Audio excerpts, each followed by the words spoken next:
Some people say that mass immigration into the United States can help reduce world poverty. Is that true? Well, no, it's not. And let me show you why. This gumball represents the 1 million legal immigrants that the United States has taken every year on average since 1990. Now, who in the world deserves our humanitarian compassion? The World Bank has one measure of the desperately poor of the world. They make less than $2 a day. And how many people make less than $2 a day in the world? We'll start with Africa. In Africa alone, there are 650 million people who make less than $2 a day. 650 million.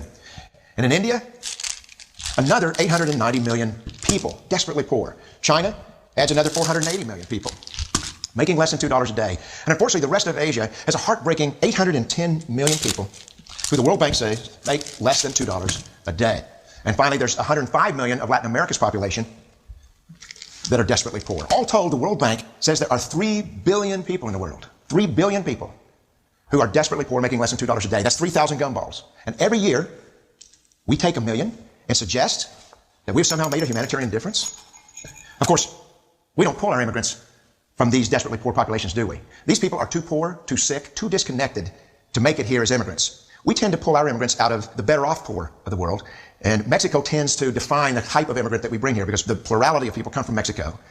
And Mexico is poor. How many people in the world live in countries that have average incomes lower than that of Mexico? And the World Bank tells us that that number is these 3 billion plus another 2.6 billion people. 5.6 billion people in the world who live in countries with average incomes below that of Mexico. That's 5,600 gumballs. And so what is it that the elites are telling us? They're telling us that when we take this 1 million immigrants, that we somehow or another are tackling world poverty. And we have to do it regardless of the effect on our unemployed, the working poor, the most vulnerable members of our society, regardless of the effect on our natural resources.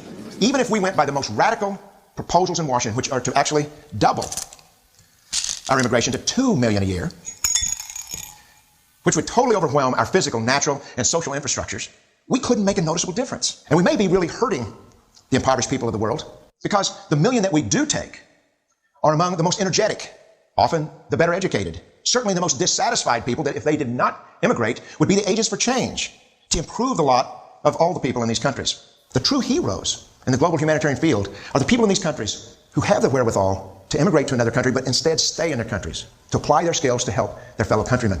Unfortunately, our immigration system tends to entice these very type of people to abandon their countrymen. The impossibility of making even a dent is actually worse than it looks here. Because last year, when we took 1 million immigrants, these countries added, births over deaths, 80 million more people into the impoverished population. And this year, Congress is bringing in 1 million legal immigrants. And this year, according to the United Nations, these countries are expected to add another 80 million people. And next year, you can be quite sure that Congress, unless stopped by the American voters, will bring in another 1 million immigrants.